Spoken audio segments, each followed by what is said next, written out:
Okay, folks, we're going to talk about cast your cares today. Okay. Why are we talking about that? Because let's just list a few things. Wars and rumors of wars.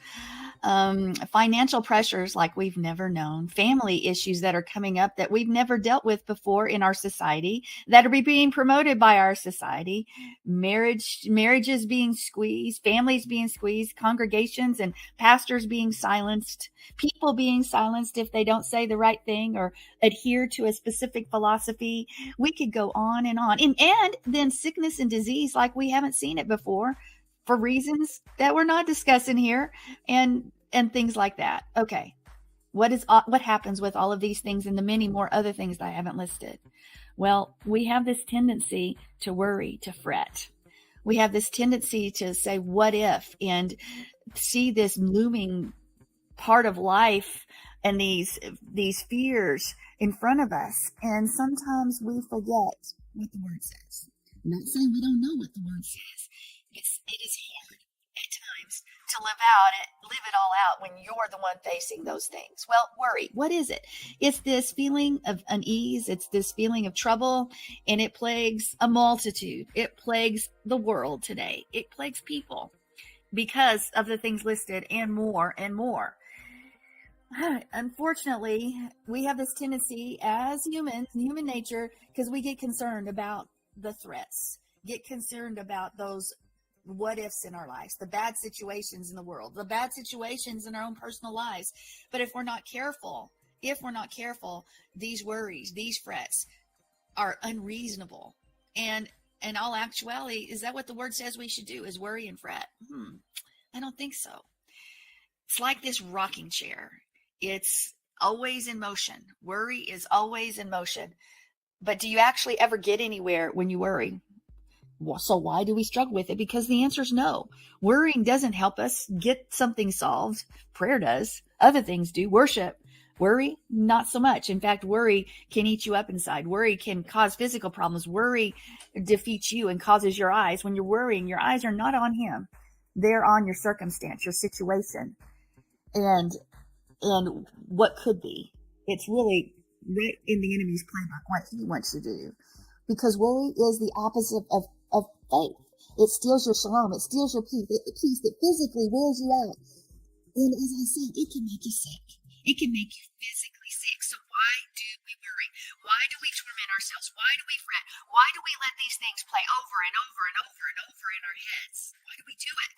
Because we're taking care of the enemy's work really well when we play on that team, when we play on that side, instead of taking every thought captive, instead of pronouncing and declaring the word, instead of speaking life into our situation and calling things that are not as though they are.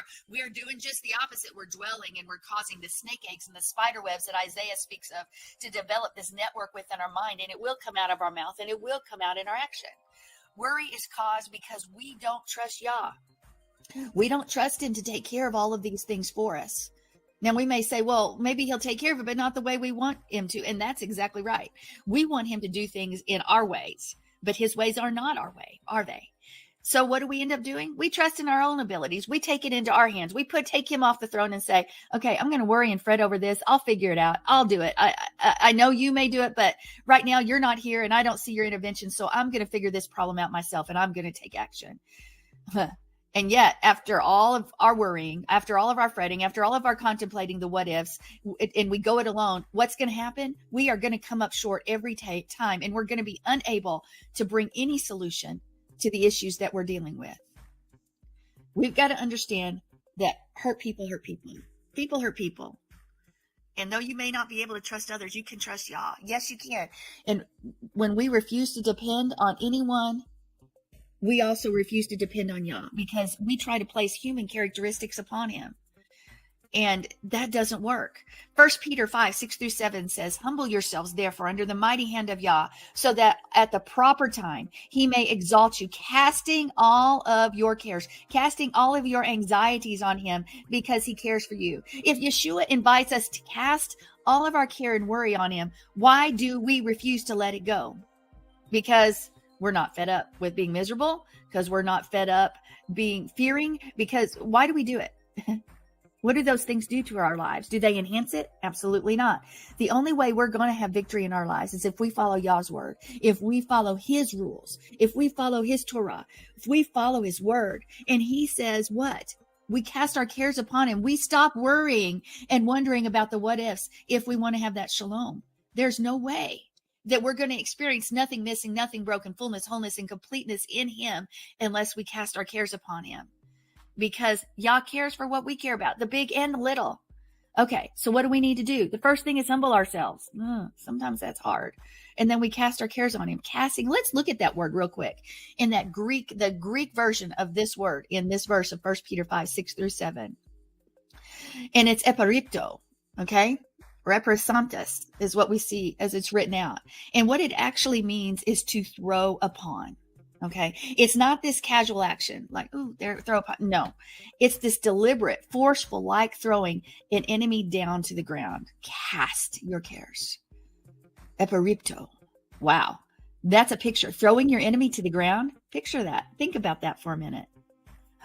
Well, Psalm 55:2 says, cast your burden on Yah, and he shall sustain you. He shall never permit the righteous to be moved. Okay, so what was Peter doing? Peter was quoting Psalm 55:2.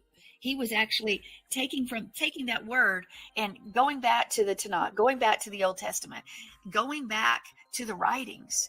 And we may say, well, okay, how do you know? Well, we've got to realize that a good part of the New Testament of the Brit Hadashah is quoting from the Tanakh, the Old Testament, and this is no exception. So what is it? What word does this word cast?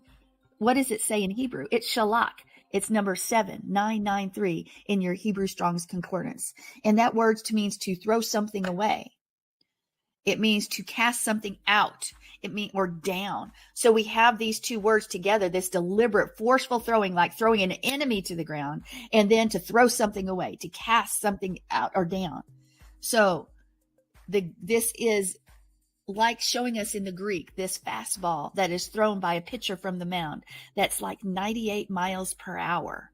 We throw it, the pitcher throws it so hard and fast that oftentimes a batter can't hit it because it's got such power behind it.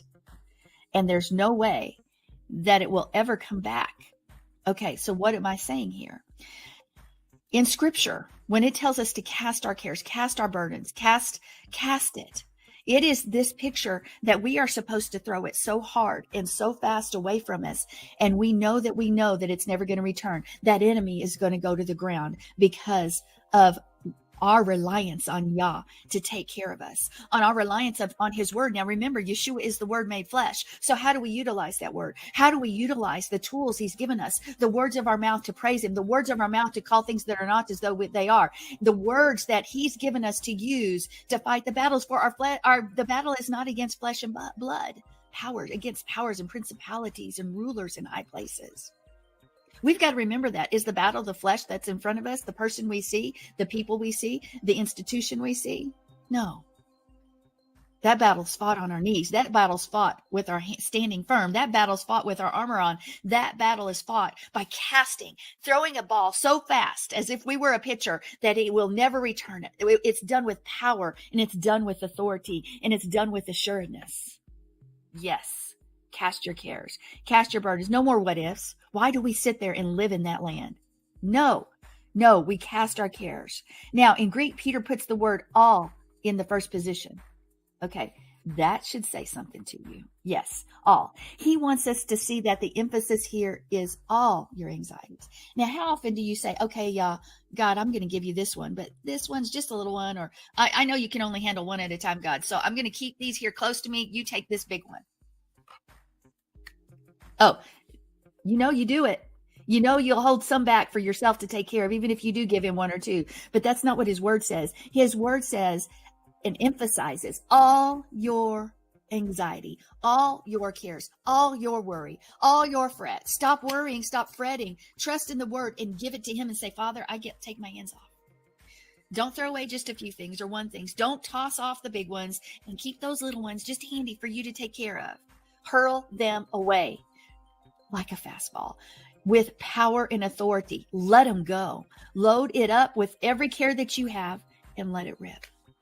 Yeah, cast your cares. It might seem crazy. It might seem the enemy's going to tell you, don't do it. Don't do it. Or what if, after all, maybe he's not, what if you messed up here and he's not going to follow? Oh my, I've had these what ifs myself. That's not how we work. That's not how his word works. The whole world seems to believe that that God only helps those who help themselves. No, that's not what the word says. And because anxiety comes and it tries to creep in and control us and take over our thought pattern, we've got to say no. Yah says no. I want it all. I want to carry it. I want to take it. So throw all your anxiety on me. Stop living in the idea of the what ifs, because I'm capable. I know how to take care of you better than you know how. And even more importantly, he wants to take care of you. Can you imagine that? He stands there, the Yah of the universe, asking for us the opportunity. Let me take care of you. Cast your cares upon me. And we say, no, thank you, God. Not right now. I think I'd be better off to worry about this one myself or to take over. I just need to give myself a few more ulcers, a few more wrinkles, a few more gray hairs, because I can carry it on my shoulders. My shoulders are broad. No, it's not what he wants. We cannot do it ourselves. We will fail or birth Ishmaels, or every time we will make the situation bigger and worse than we would ever imagine. Are we really ready to trade our shalom because of pride?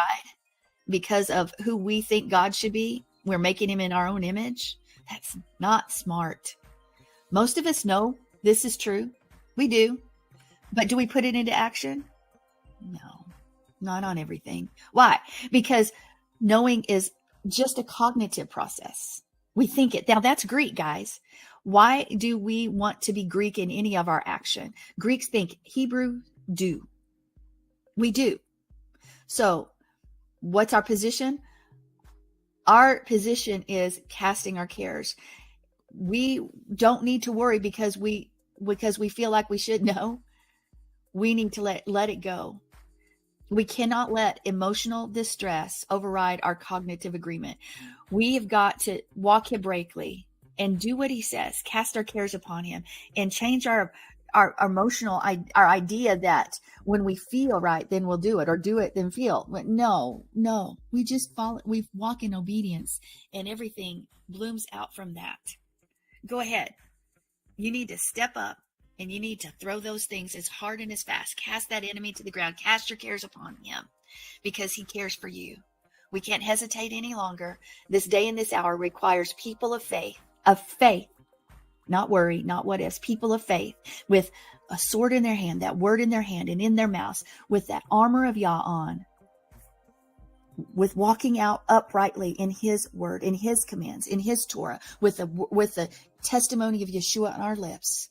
And we live loud and we walk in faith, casting our anxieties on him, knowing that he's our shield and buckler, knowing that he is our strong tower, knowing that he is more than enough. You guys, come on in. Here we are. I want to know what you guys want to say to encourage those people out there. And Stephanie, why don't you jump in there? Okay. Well, I think that I know for myself, having had, infants, babies that were born premature and struggling to survive, I saw God come through in supernatural ways, and it was amazing, and it encouraged me, but it also gave me hope. I mean, it still chokes me up to think about when I was at a low point in my life, because I'm watching my twin babies struggle to survive, that God knew exactly what I was going through, and he sent his angels and his Holy Spirit to comfort me, to even encourage me and say, that baby right there, that baby's going home with you. And I think that when we sit back and just wait for God to act, and, all I could do was give him my cares. All I could do every night was, when I left that hospital, was say, Lord, they're in your hands. I can't do anything for them. I don't have the skills. I don't have the knowledge to help them, to cure them, to heal them. So it's all in your hands, and it's up to you. And I think that goes not just that. I mean, I have remembered that all these years. I have remembered those places in time, that moment in time when I felt his hands on my shoulders saying, relax, sit down and relax, or that baby's going home with you, or watch what I'm going to do. And I rely on that. You know, I go back and I think about that and I remember it, because what's the most repeated word in the Bible is remember. You know, he calls us to remember. And I think that a easy way, or maybe a way to, when we cast our cares, is to remember how we came through in other times of our life. And then it's easier every time to cast our cares, to literally, like you said, I thought that was so amazing. But, you know, throw them down like an enemy. And that's what it was. It was like death. No, you're not taking these babies. You're not taking these lives. And I'm going to stomp on you, you know, with all the power I have in the Lord. And I just think remembering what he's done for you, and going back to that time, and, you know, saying, okay, you came through here, and I need you to show yourself again. I need you to come through in this case, and I'm going to trust you like I did then. I'm going to trust you again. Love it. That's Love so it. good. Really, really, really good.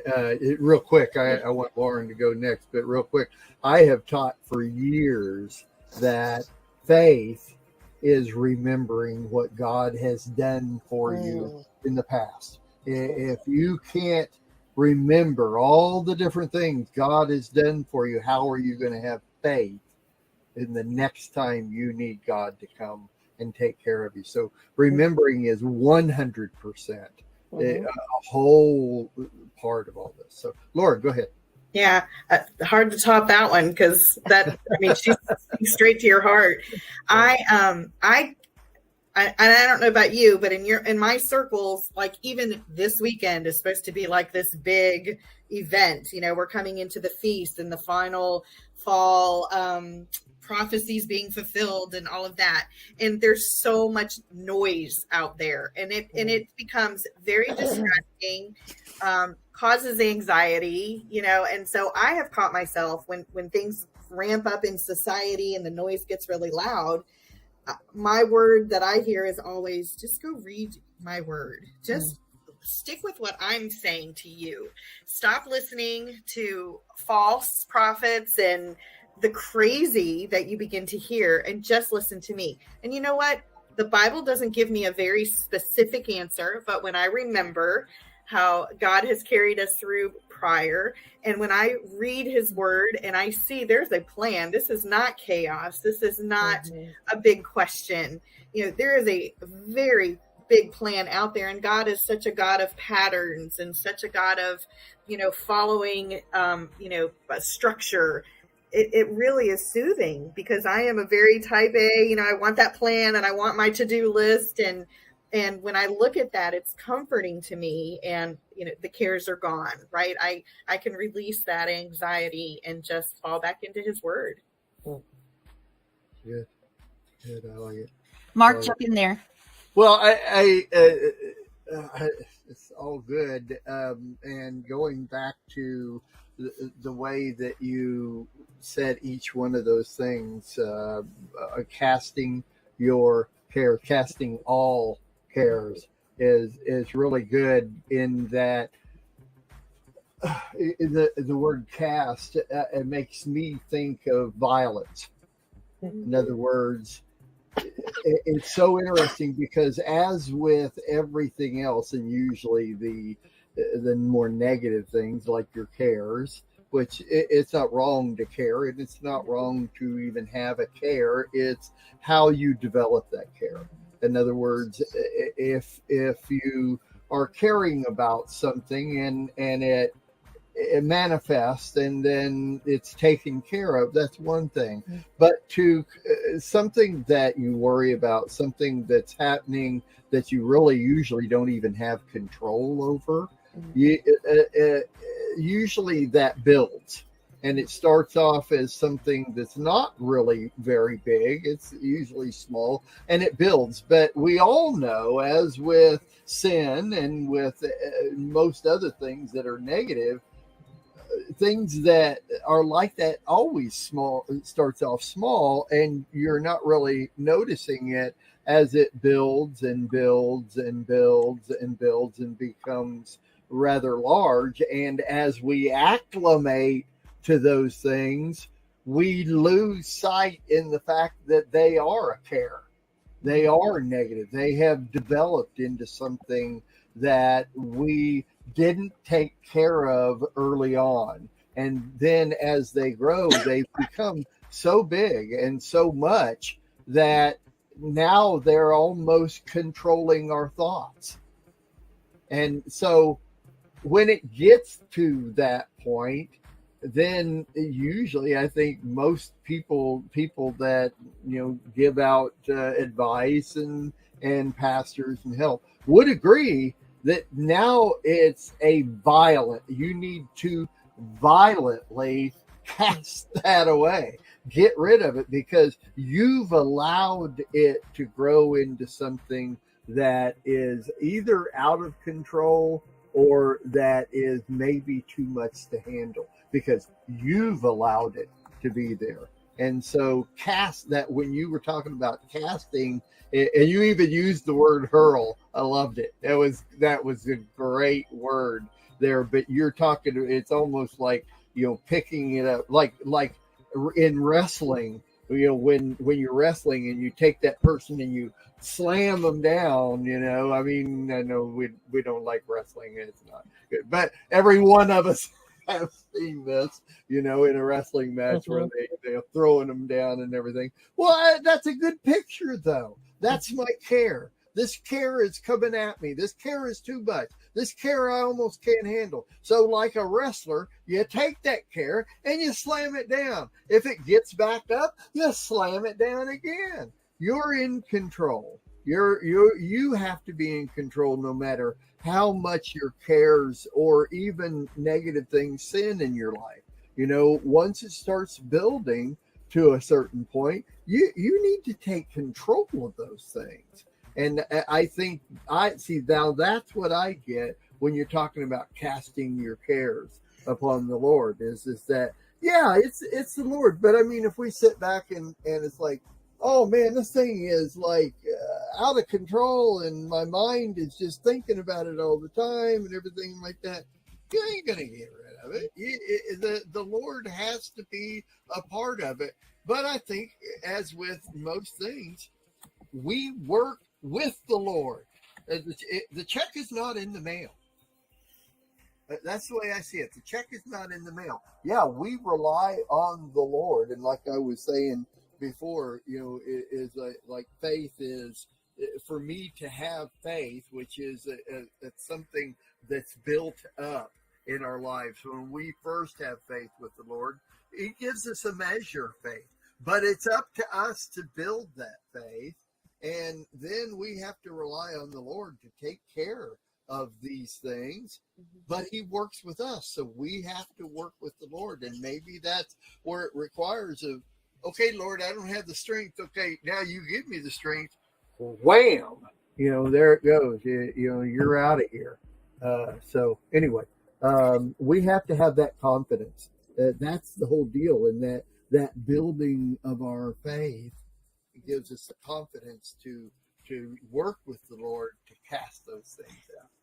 I can tell you from personal experience, just real quick, with this thing with Jonathan that started in 2016, 17, I'm not sure when anymore. It's been so many years, with prison looming, and with the DA saying, because of the way you believe, we're going to do this and this and this to him, and worrying and fretting and worrying. When I finally had Shalom is when I let it go and I trusted in him. And his journey has gone to prison, and he's coming out any day and any time, rejoining this ministry and the rest. Unjustly, unrighteously, yes. But I had to trust him. And the minute I said, okay, yeah, you love him more than I. And as a mother, Stephanie, you understand those babies. Well, my baby was grown, but he was still facing something that I could never have imagined. And it ate me up. We battled so hard because we don't know the legal system and how crooked it is. It's so crooked and so unjust. But nonetheless, I've had Shalom where he's at because of it, because I I finally decided, okay, I can't do anything. There's nothing I can do. There's nothing I can do. And there's been complete Shalom for all of us in all of it. And you guys know the story. You've been around. He's done so well, such a mighty man of God before and after, and will be after. But when you were talking about remembering, and we've always got to remember, but the next thing we've got to do, there is instruction in the word that we are to take every thought captive for a reason. Isaiah talks about, I did a message years ago called Snake Eggs and Spider Webs, and that's literally what happens, and you were referring to that, Tamar. We don't crush those snake eggs, and they begin to build webs, and we can't even get our mind off of it because it's so consumed every part of our cognitive thinking that's all that we think about. So we create a reality because of the way we think, because we act according to the reality that we're thinking about, and it creates this process that completely messes up our lives. And it is our responsibility to take those captives, and it's our responsibility to cast it and thrust that thing so hard upon the Lord, those enemies down, but saying, here it is, it's yours. Because we think that, I like this analogy that you said, we just think, okay, things happen. No, there is an active participation for us to live out the word, and without our action, without our action, we will ultimately fail. Without doing his word, we're going to create a circumstance that's worse than we can imagine. As a counselor, a pastor, a preacher, a teacher, I can't tell you how many times that I've talked with people on this very subject, and their life is messed up because they're wallowing in the mud, in the mire of their thoughts. That's right. The battle is in the mind. Mm-hmm. Right. So, well, faith without works is dead. It's dead. Right. That means we work with God to make these things happen. So, all right. Anything else you guys want to add? We had about 3 minutes. Anything else? No. I think it's good what you said, Mark, too, about that, because I just felt like that was so true with it growing, and you don't even know how big it is. Like the cares just take a life of their own because we give them energy, and I don't mean that in a weird way, but we give them our own energy. It's just like we keep pouring into those thoughts and into those cares. And sometimes we see cares as a positive word, but it's really not. I care about this, but it's more like what we're worrying about, what we're obsessing over, and it's more of a negative connotation. And when we give them power, and we don't take the Lord's power or use the Lord's power against it, it takes a life of itself.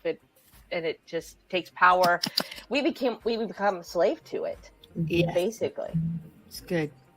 Yeah, I think all of us that are God-fearers, there's these cares start off as positive, but when we don't control them, they build to be negative. So, Lauren, anything else? No, I can just echo that. It seems positive, like I care for my child, right? I'm concerned, and I'm a worried mother, and I want to do everything I can. Yet, if that's what consumes me, and it becomes almost idolatrous because I'm putting my worry and my faith into that, and not supposed to do that. Like it, Sandi. Last word. No, I think we've said it all here. I want to encourage everyone out there: let it go, cast your cares. It's time. Don't live with it anymore. Yep. Great discussion. Thanks, guys. That was really good.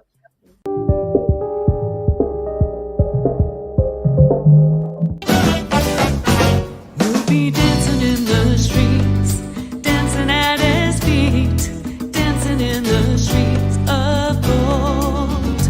We'll be dancing in the streets, dancing at his feet.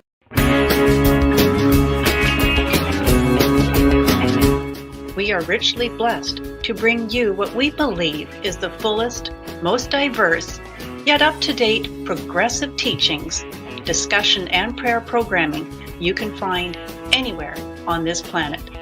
Be sure to take the tour of the MessianicLambRadio.com website.